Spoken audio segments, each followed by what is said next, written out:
Boa noite, irmãos. Mais um culto ao ar livre, em frente às casas das irmãs Neide e Benedita. E nós começamos um estudo sobre o Evangelho de Marcos. Os Evangelhos são retratos de Jesus. Nós começamos a falar dizendo que Marcos, na época dele, não tinha máquina fotográfica, não tinha câmera para fazer vídeos. Porém, desde que há pessoas na Terra, mesmo antes da escrita, elas já sabiam fazer retrato falado. Alguém encontra outra pessoa, na época que não tinha escrita, e chegava em casa, alguém perguntava, dizia, olha, eu encontrei uma pessoa, a gente conversou, nós nos tornamos amigos. Aí vamos supor que a esposa pergunta, e como era essa pessoa? Rapaz, ele era alto ou baixo, era gordinho ou magrinho, era muito feio, mas gente boa, ou era bonito, mas percebi que era um cafajeste. Cafajeste é uma pessoa de mau caráter. Então, está dando um retrato falado. De repente, aparece um camarada com aquelas características, a esposa já não vai abrir a porta, porque foi feito um retrato dele. Mas, na época do Evangelho de Marcos, já tinha escrita. E então ele faz um retrato falado e registrado na forma de escrita. Os evangelhos têm um personagem principal, que é Jesus Cristo. Especialmente o livro de Marcos, você nota que todo o foco está em Jesus Cristo. Não que nos outros também não esteja, mas especialmente o Evangelho de Marcos. E é naquela região ali, foca ou na região norte de Israel, na Galileia, ou na região mais ao sul, em Jerusalém, que era a capital de Israel. Esse livro de Marcos, ele foi escrito entre 50 e 55 depois de Cristo, e as palavras-chave, como eu falei para vocês, tem a ver com serviço. Outras palavras muito importantes aqui é, Cristo fazia uma coisa, ele dizia, imediatamente ele fez outra, logo ele fez outra, logo em seguida, ou seja, Jesus Cristo era uma pessoa de ação. Mostra Jesus Cristo como o poderoso servo de Deus que veio cumprir o projeto de Deus para a redenção e salvação da humanidade.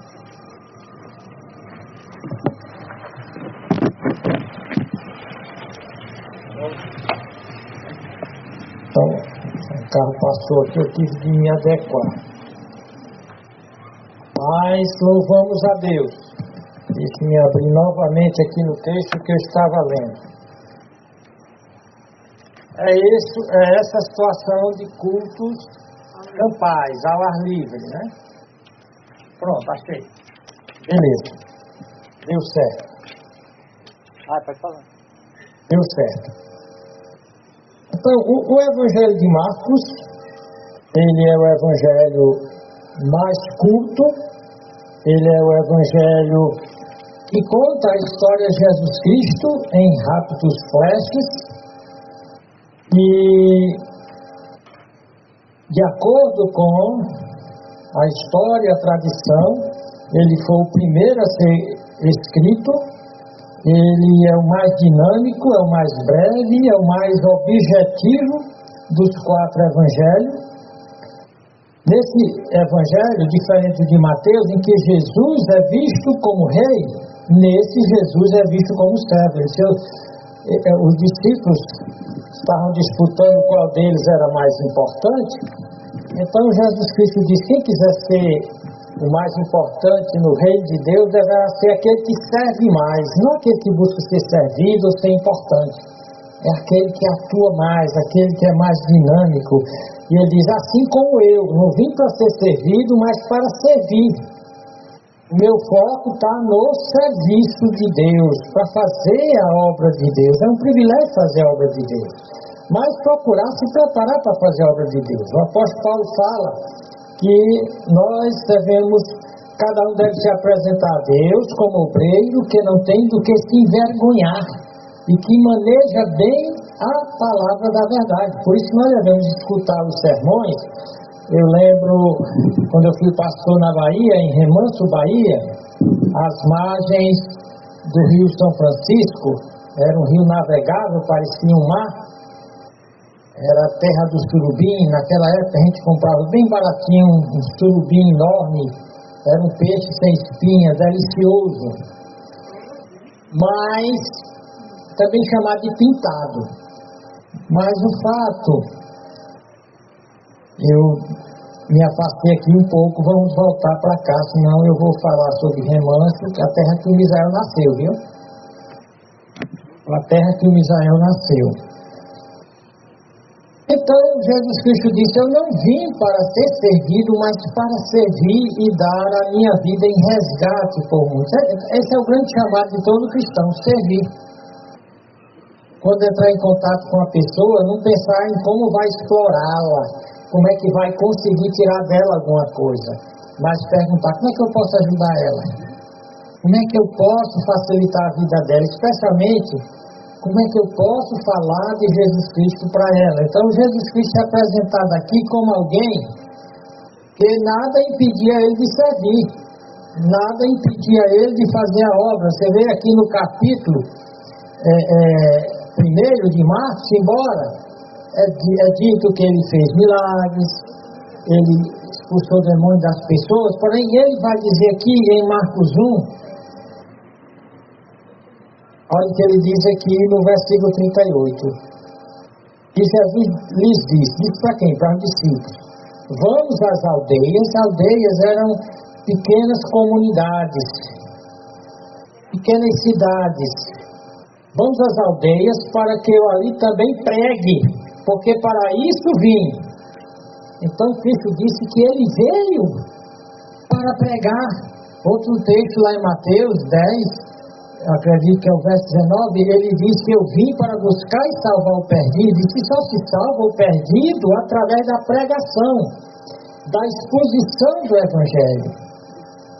Você nota tanta igreja perde tempo com culto de cura, de exorcismo, mas Jesus Cristo disse, eu vim para pregar. O apóstolo Paulo diz para os pastores e para os crentes, prega a palavra a tempo e a fora de tempo. Ou seja, em todo tempo prega a palavra, a sua ênfase é a pregação da palavra. E vocês notam que a ênfase da nossa igreja é no ensino, é na pregação da palavra, porque foi esse serviço maior que nós podemos prestar à humanidade, é pregar o Evangelho. Como Paulo disse, eu não me envergonho do Evangelho, porque é o poder de Deus para a salvação de todo aquele que crê. Eu posso dar ouro e prata para as pessoas. Se eu não lhes der o Evangelho, ela não terá o poder de Deus para a salvação, ela vai morrer e vai queimar eternamente no inferno. Por isso é muito importante, a gente está procurando maneiras de falar do Evangelho para cada parente, para cada amigo, para cada conhecido, para cada colega de trabalho, de escola, de faculdade. Então esse Evangelho, ele, de uma certa forma, ele é o oposto de Mateus. Mateus dizia que Jesus Cristo era o Messias esperado, o rei dos judeus. E apresenta os textos, é mais longo, tem 28 capítulos. Marcos é mais curtinho. Ele mostra como alguém que não perdia tempo. Ele fazia uma coisa e imediatamente fazia outra, e logo fazia outra, e depois fazia outra. Era incansável. Só a morte parou Jesus Cristo.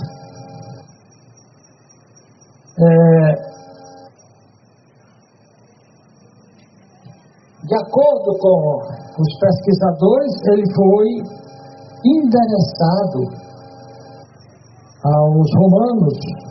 Os romanos, o lema deles era poder. E no Evangelho de Marcos nós vemos a onipotência de Deus por meio dos seus milagres, por meio da sua autoridade sobre os demônios. E aqui vai dizer que todos ficavam, até os líderes religiosos, mas o povo principalmente ficava deslumbrado com Cristo, porque ele não ensinava como os demais religiosos.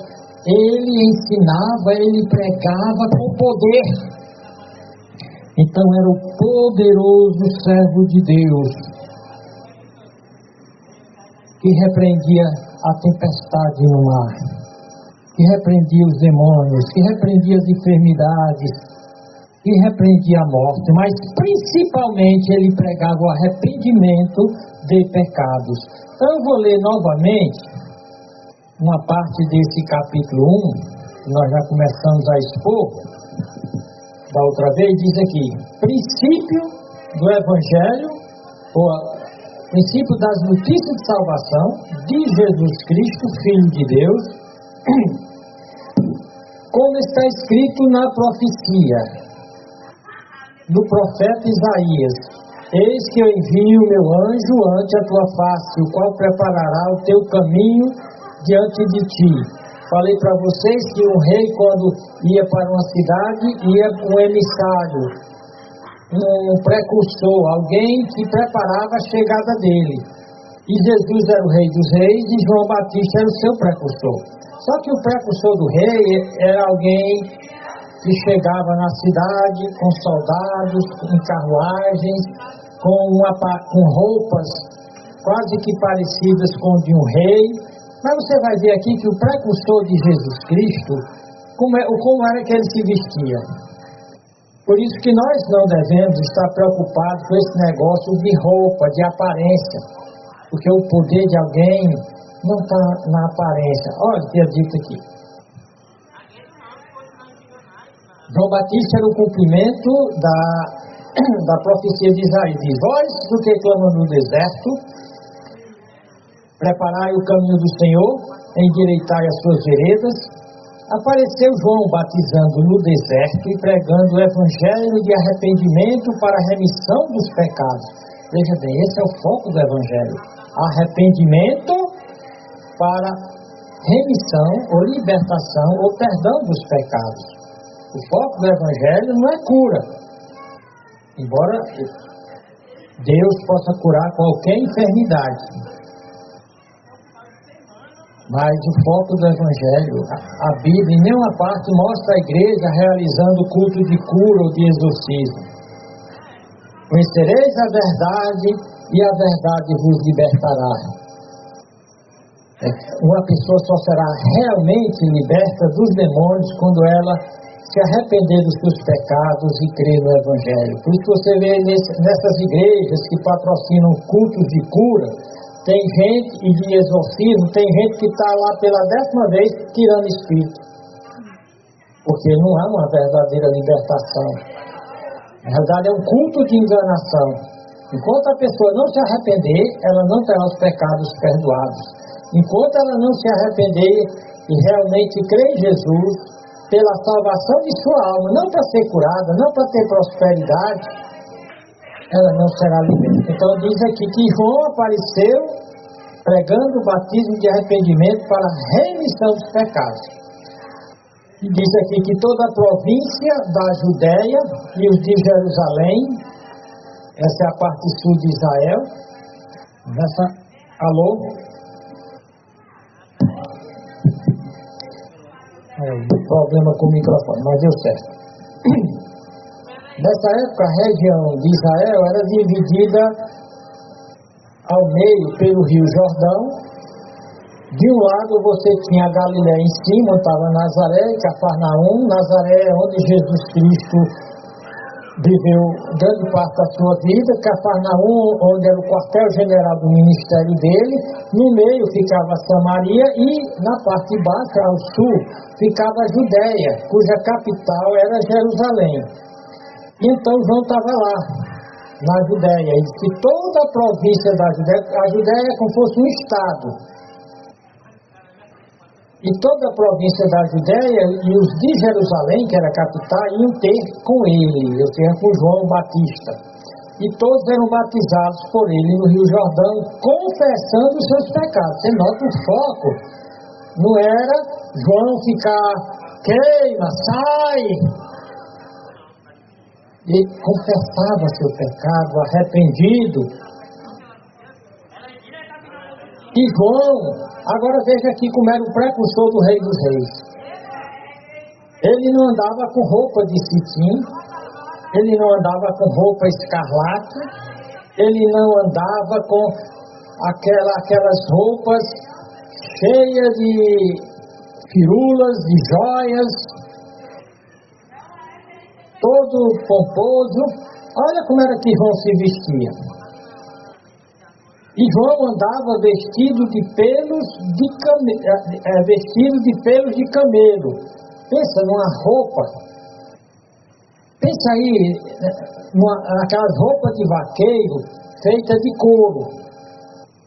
Feita de couro de cavalos, de vacas. Geralmente de vacas. Aquela roupa dura, fedorenta. E de camelo. Era parecida. Ou seja, era uma roupa desconfortável, com certeza não dava para ser um negócio bonito, então ele andava com essa roupa de couro de camelo e mais, e com um cinto de couro em redor de seus lombos para prender aquela roupa feia e mal cheirosa. E o que é que ele comia? Qual era a dieta dele?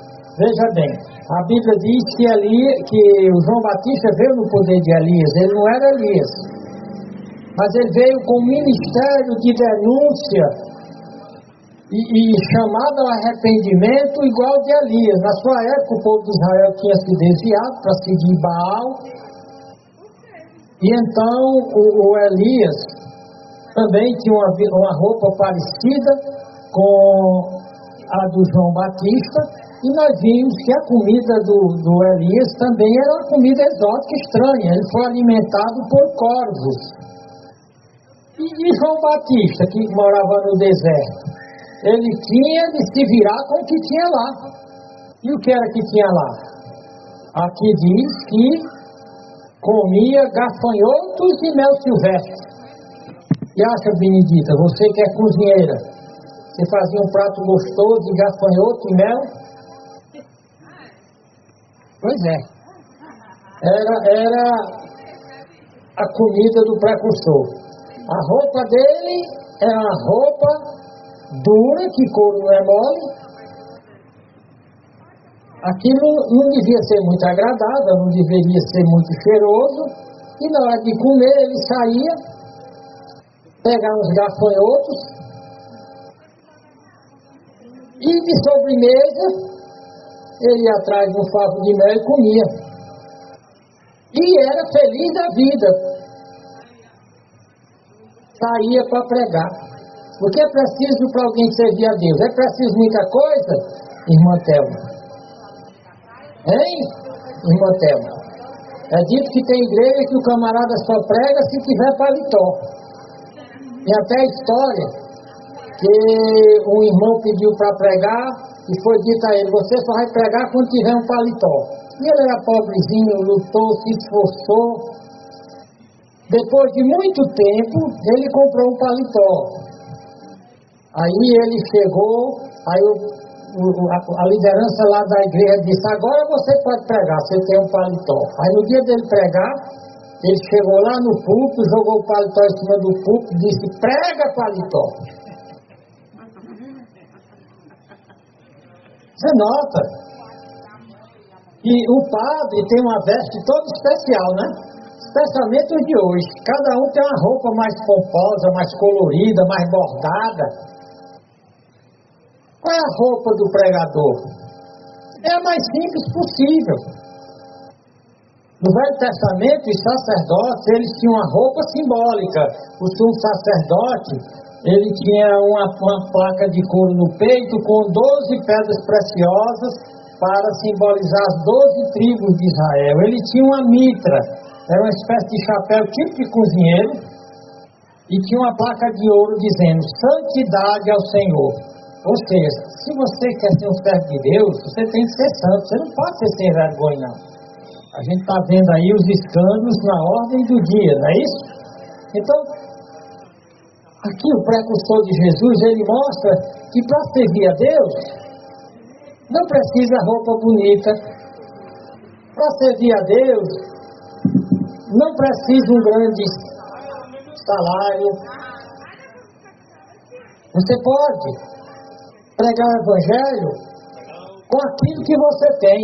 O próprio Jesus Cristo disse que é preciso bastante pouco para alguém ser feliz. Ele disse, tendo que comer e vestir, esteja contente. Comeu hoje, Isabel? Você comeu hoje, Isabel? Comeu, que está aqui, alegre, sorrindo. Está vestida? Tá. Então ele disse, você já tem tudo para estar contente. Leite já comeu hoje, foi? Está vestida? Ele disse, você já tem tudo para estar contente. E o pregador? O João Batista só precisava de quê, Rosângela? A roupa que ele devia mesmo fazer. Ele chegava naquele mercado onde tinha couro de camelo, ou ele comprava um feito, ou ele pegava só o couro e cortava na forma de uma camisa, furava 2 buracos e vestia. E devia ser um pouco comprido, que ele pegava, fazia um cinto para fechar. E estamos conversando, estou preparado para ser um pregador que vai anunciar a vinda do Rei Jesus. Que vai pregar o arrependimento de pecados. E na hora da boia, vocês sabem o que é boia? Vocês sabem o que é chapo-chapo? Vocês sabem o que é rango? Vocês sabem o que é almoço? O que era que ele comia? Alguém lembra aí agora? Hein? Ele comia gafanhoto e de quebra um melzinho. Quando acaba, né? Que mel não se encontra em toda... Por que eu estou dizendo isso? Irmão, tem gente que bota uma banca tão grande para falar de Jesus. A Benedita, que é a nova convertida, não, daqui uns 3 anos, quando eu aprender, eu vou começar a falar de Jesus. Não, minha irmã. A mulher samaritana começou a falar de Jesus Cristo. Ela ouviu Jesus Cristo, creu que ele era o Salvador, e ela correu para a cidade dizer, venham aqui. E ela foi chamar o povo para apresentar Jesus. Ela começou a pregar o Evangelho imediatamente. Vocês acham que a Rosângela já está no ponto de pregar o Evangelho? Já está passando, né? Já pregou para os vizinhos tudinho, Rosângela? Nem tentou, né? Não, a Rosângela é animada para pregar o Evangelho. Você está pregando lá no trabalho dela. Então, meus irmãos, olha aqui. E andava João Batista, ele não tinha roupa de festa não, é para todo canto para onde ele ia daquela aparência dele, né? E andava vestido de peles de camelo e com um cinto de couro em redor dos seus lombos e comia gafanhotos e mel silvestre. E pregava dizendo, qual era o conteúdo da pregação dele, qual era o discurso dele, qual era a fala que ele tinha. Ele diz, após mim vem aquele que é mais forte do que eu. Lembra que ele veio anunciar Jesus? Eu vim anunciar um que é o Todo-Poderoso, que era Jesus, né? O Salvador. É mais forte do que eu, ao qual não sou digno de, abaixando-me, desatar a correia de suas alparcas. É impressionante, porque quando Jesus Cristo vai apresentar João Batista ao discípulo dele, ele diz que nascido de mulher, ninguém foi maior do que João. Ou seja, esse cara aqui, que comia mal aos nossos olhos, que vestia mal, e que não estava nem aí preocupado com o que o pessoal ia dizer. Ele estava preocupado em servir a Deus, ele estava preocupado em pregar o Evangelho, ele estava preocupado em apresentar Jesus às pessoas. Aí Jesus diz, sabe quem é a pessoa mais importante desse planeta naquela época? É o João Batista. Mas ele disse que todo aquele que nascesse de novo, que fosse crente em Jesus, era maior do que João Batista. Porque João Batista, ele era, vamos dizer assim, a transição entre o Velho e o Novo Testamento. Ele era o último profeta do Velho Testamento e o primeiro do Novo. Ele não alcançou a época da igreja, porque a igreja iria começar depois da morte e ressurreição de Jesus Cristo. Por isso que Jesus Cristo disse que qualquer crente é mais importante do que João Batista foi. Porque João Batista não teve o privilégio de viver depois da morte de Cristo. Mas mesmo assim, em termos humanos, de personalidade humana, dos nascidos de mulher, da humanidade inteira, ninguém foi tão grande, tão importante aos olhos de Deus do que João Batista. Vê como é bom ser fiel? Vê como é bom não ficar dando desculpa para fazer a obra de Deus? Ah, não vou para a igreja hoje, eu estou com a dorzinha aqui no dente, levei uma topada, estou com um olheiro, uma dorzinha de barriga, cria vergonha. Tu vai para todo canto com essas coisas, mas não vai para a igreja.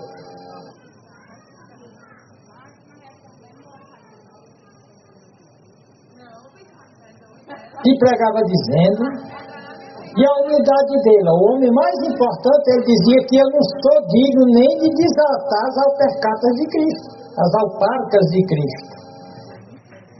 E olha que Jesus diz, eu em verdade tenho vos batizado com água, ele que era Jesus, vos batizará com o Espírito Santo. Então por isso que Jesus vai dizer que todo aquele que pertencer à igreja de Jesus, todo aquele que for salvo, lavado no sangue de Jesus Cristo, ele é batizado no Espírito Santo. Ele é mergulhado no corpo de Cristo pelo Espírito Santo. Ele é selado com o Espírito Santo. Isso no momento que crê. Em nenhuma parte da Bíblia diz que alguém crê em Jesus e posteriormente é batizado pelo Espírito Santo. O batismo do Espírito Santo é para crente. Se alguém se diz crente, se diz não batizado pelo Espírito Santo, você está dizendo uma heresia. Não existe crente que não é selado e batizado e habitado pelo Espírito Santo. E aqui diz, e aconteceu naqueles dias que Jesus, tendo ido a Nazaré da Galiléia, aí ele tem um encontro com João. Foi batizado por João no Jordão. E aqui, como o Marcos está apresentando flashes rápidos sobre Jesus, ele não dá detalhes. Como foi o batismo de Jesus. Nos outros evangelhos, tem a informação de que lembra, João disse que não era digno nem de desatar as alpercatas dele, que ele era mais poderoso, que ele ia batizar com o Espírito Santo, e só Deus poderia fazer isso. Quando Jesus chega lá para ser batizado, ele disse, não, ele que deve ser batizado por ti. Mas Jesus disse, não, eu vim para representar o homem. E faz parte da justiça divina que o homem seja batizado, então você vai me batizar. Porque era no batismo onde Deus iria reconhecer Jesus como o único que poderia salvar. Olha o que acontece. E logo, diz aqui,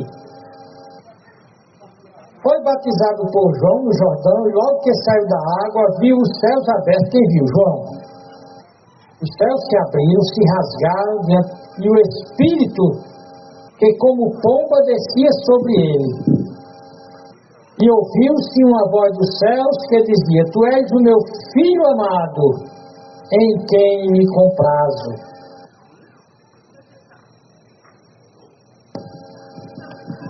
Vamos a mais algumas informações sobre João. Nós seguimos o texto e agora eu queria que você prestasse atenção como é que vai ser dividido esse capítulo 1 do Evangelho de Marcos. Marcos começa seu Evangelho com o ministério de João, que nós apresentamos hoje, que para o mundo não valia nada. Se chegasse aqui um cara vestido com roupa, como no Brasil não tem camelo, tem a vaca, vestido com a roupa de couro, um camarada com uma aparência esquisita. Eu imagino o João com uma barba meio desgrenhada. Vocês escutaram? A maioria ia dizer: isso é um doido. Mas nós vimos que João foi o homem mais da humanidade. Em termos humanos, ele foi o homem mais importante depois de Jesus Cristo que pisou na terra. Mas que todo crente nascido depois da morte e ressurreição de Cristo é mais importante que João.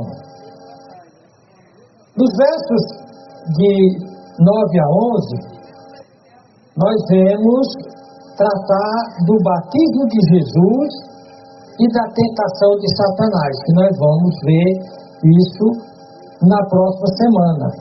Nos versículos 12 a 15, Jesus iniciou seu próprio ministério na Galileia, proclamando o Evangelho do Reino e dizendo: eu vim para pregar, eu estou curando, estou expulsando demônios, mas meu ministério mesmo, eu vim aqui para pregar. Pregar arrependimento de pecados e fé no Evangelho da Salvação, que é centralizado nele. Dos versículos 16 a 20, ele faz a seleção dos primeiros discípulos dele. Primeiros 4 pescadores para se tornarem seus discípulos. É interessante que Cristo diz uma palavra para eles. Eles estão nas redes e o Senhor Jesus: vinde após mim e eu vos farei pescadores de homens. Ou seja, Jesus Cristo nos chama para ter uma missão. Jesus Cristo nos chama para trabalhar. Você vê muitas vezes crentes apáticos, não alegres, alguns até se dizem deprimidos, porque eles não estão focados no serviço. Se eles focassem no serviço, eles não teriam tempo para estar com ansiedade, com depressão. Vocês acham que João Batista tinha ansiedade? Tinha depressão? Não, ele estava preocupado em cumprir a missão dele. Então ele chama 4 pescadores. Nos versos 21 a 28, ele foi para Cafarnaum. Era no norte do país, que era na região da Galileia. Cafarnaum ficava em volta do que foi chamado Mar da Galileia. O Mar da Galileia, de fato, não era um mar de água salgada. Era chamado de mar porque era muito grande, mas na realidade era um lago, tanto que era chamado também Lago de Genezaré. Era tão grande que havia várias cidades em volta dele. Dependendo da cidade, que era de Genezaré, chamava Lago de Genezaré. Quem era de Cafarnaum, chamava Mar da Galileia ou de Cafarnaum. Mas o fato é que é lá na Galileia. E o que é Cafarnaum, ou Capernaum? Vila de pescadores. Como era um mar muito grande, então tinha muitos pescadores que viviam da pesca. E é por isso que os primeiros discípulos de Jesus são pescadores, porque eles estão ali no mar da Galileia. Então ele vai passar um bom tempo em Cafarnaum e ele procura as sinagogas. Veja bem, existia o templo em Jerusalém e não podia existir nenhum outro templo fora de Jerusalém. Porém, em cada cidade, especialmente depois da expulsão do povo de Israel da sua terra, eles, aonde iam, eles criavam tipo uma escola dominical, onde eles estudavam a lei, onde eles cantavam, onde eles oravam, e eles chamaram de sinagogue. Uma sinagoga era uma reunião de pessoas com a finalidade de estudar a Bíblia, no caso a lei que eles tinham. E então, quando Cristo ia pelas cidades, ele se dirigia à sinagoga, porque era na sinagoga que as pessoas iam para estudar a lei. A sinagoga foi a precursora das escolas dominicais. Então ele foi a Capernaum, ou Cafarnaum, vila de Naum. Alguns dizem que o profeta Naum era de lá, tanto que foi chamado vila de Naum, do profeta Naum. E ele ensina na sinagoga, e lá ele expulsa um espírito imundo. Quando ele sai de lá, ele passa na casa de Pedro e André. E ele encontra na casa de Pedro a sogra de Pedro. Lembra que os padres hoje não casam, os papas não casam, mas até 1000 anos depois de Cristo, eles casavam, tanto que eles dizem que Pedro tinha sogra. Quem tem sogra tem o quê? Tem mulher, tem esposa. Então Pedro era casado, Pedro tinha esposa, e Jesus Cristo curou a sogra dele. E depois do pôr do sol, é dito que ele curou muitas outras pessoas. Nós vamos estudar isso aqui. Na manhã seguinte, depois de passar um tempo em oração, lembra que Jesus Cristo era a segunda pessoa da Trindade. E ele estava como homem sem deixar de ser Deus. Mas como homem, ele sentia necessidade de oração. Frequentemente, Jesus Cristo se retirava para orar. E aqui nós vemos ele começando o dia orando. Então ele começa orando. E é aí onde ele vai iniciar o seu ministério itinerante, ou seja, de aldeia em aldeia, de cidade em cidade, de povoado em povoado, pregando, começando na sinagoga, por toda a Galileia. Ele pregava, e ao mesmo tempo ele fazia milagres, ele expulsava demônios, e mostra ele curando um leproso. Então nesse primeiro capítulo nós vimos vários flashes, vários retratos do Senhor Jesus Cristo. Nós vemos a importância, por isso que sempre eu aconselho a todo novo convertido começar a ler a Bíblia pelo Evangelho de Marcos. Porque no Evangelho de Marcos ele vai ter um conhecimento de Jesus Cristo rápido, seguro, preciso. Você vai ver que nesse Evangelho ele vai dizer aqui no capítulo 1, o tempo está cumprido e o reino de Deus está próximo. O tempo está cumprido. O reino de Deus, a vinda do Messias, a vinda de Cristo foi profetizada a primeira vez depois da queda em Gênesis 3:15, dizendo que o filho da mulher teria seu calcanhar ferido pela serpente, o demônio, mas que ele esmagaria a cabeça da serpente. E os profetas, depois o povo de Israel passou a esperar a chegada do reino de Deus em torno de 4.000 anos. Quando Jesus Cristo chega, o reino de Deus é chegado. está próximo porque ele não tinha realizado ainda sua morte na cruz. A Bíblia tem dois tipos de final dos tempos.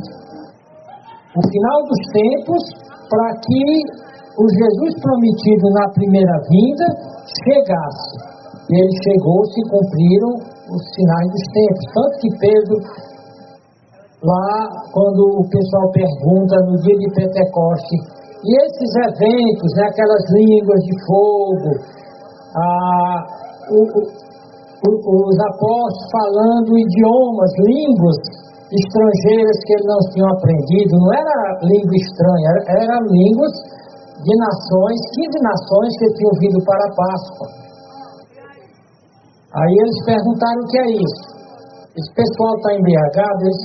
Pedro disse não. Isso que está acontecendo aqui foi que o profeta Joel profetizou para o final dos tempos, para chegar à primeira vinda. Isso se cumpriu lá no Pentecoste. Não vai ter uma segunda descida do Espírito, não vai ter um segundo Pentecoste, como alguns dizem que vai ter um grande reavivamento antes da vinda de Cristo. A Bíblia diz que vai ter uma grande apostasia antes da vinda de Cristo. Que a maioria, o próprio Cristo diz que vai se desviar da fé, vai trair. Jesus Cristo chega a dizer, quando eu voltar, será que eu acharei fé na terra? Então quando Jesus voltar para buscar a igreja verdadeira que vai ser arrebatada, que é a igreja de Filadélfia, de Fila, os amigos, Adelfos, os irmãos, dos irmãos amigos, dos irmãos fiéis, ela é pequena em relação a Laodiceia, lá aos povos de que é a justiça, aquela igreja para o agrado do povo, aquela igreja que não está se preocupando com o que a Bíblia diz, aquela igreja que vai receber o anticristo como se fosse Cristo, aquela igreja que vai adorar a imagem do anticristo. Então, nós vemos aqui Jesus dizendo, o tempo está próximo. O tempo está cumprido e o reino de Deus está próximo. Ou seja, não foi anunciado que o rei viria? Só que Jesus foi rejeitado pelos judeus porque Jesus não veio na primeira vez como ele virá na segunda. Ele virá vencendo e para vencer. Na segunda vez ele veio para morrer pelos nossos pecados. Por isso que os judeus não receberam. Então, e os propósitos dos milagres de Jesus Cristo era para dizer, eu sou o Messias, eu sou o rei que vocês estavam esperando. Não está sendo como vocês esperavam que eu ia derrotar o Império Romano politicamente, não. Eu vim criar um reino espiritual. O reino de Deus vai estar dentro de vocês. Quem aceitar o Rei Jesus como seu Senhor e Salvador, terá o Rei Jesus dentro de si. Então, pense nesse estudo de Marcos. Ele tem muitas coisas para nos ensinar. Jesus Cristo se fez homem, tinha todos os recursos, toda a riqueza, todo o poder. Mas Jesus Cristo veio humilde numa manjedoura. Jesus Cristo poderia ter morado em uma mansão, em uma casa luxuosa em Jerusalém. Ele foi morar em uma favela de Nazaré. Na verdade, Nazaré é um favelão. Ou seja, era um lugar de fugitivos, era um lugar de gente muito pobre. Jesus Cristo, ele disse que não tinha onde reclinar a cabeça. Mas nunca existiu ninguém tão feliz quanto Jesus Cristo, tão tranquilo. Ele disse, a minha comida, a minha alegria é fazer a vontade de meu Pai. Portanto, pensa no que está sendo dito nesse primeiro capítulo de Marcos. Que não é preciso muita coisa para ser fiel a Deus. Tendo que comer e vestir, tendo o básico. eu não devo reclamar de mais nada. Isso não quer dizer que eu não estou podendo trabalhar para ter um pouquinho mais, mas sem ganância. E que o meu foco ao pregar o Evangelho é arrependimento de pecados, é confissão de pecados.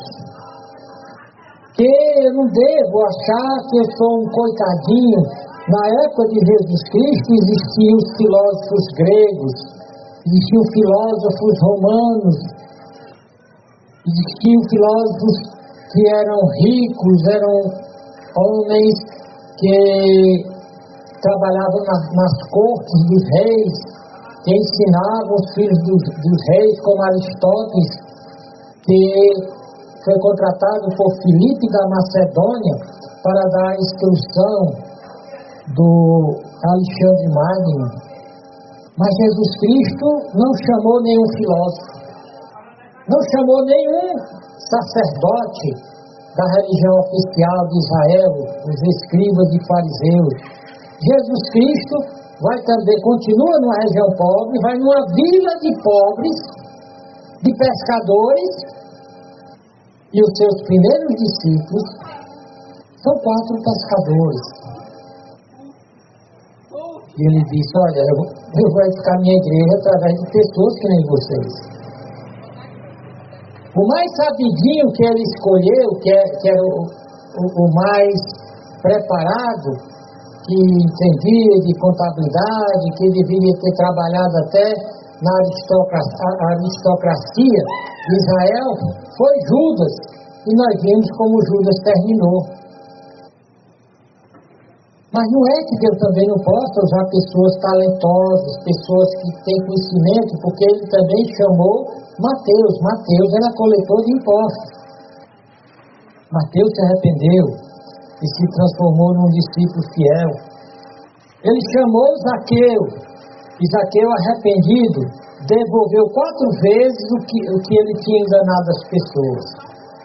O importante é que ninguém tem desculpa para não servir a Deus, mas para servir a Deus, primeiramente tem que se arrepender do seu pecado e se entregar a Jesus Cristo. Há alguém nessa noite que gostaria de vir até aqui e dizer: eu estou arrependido dos meus pecados, eu quero receber a Jesus Cristo como meu Senhor e Salvador, para viver para Ele, para servir a Ele sem desculpas.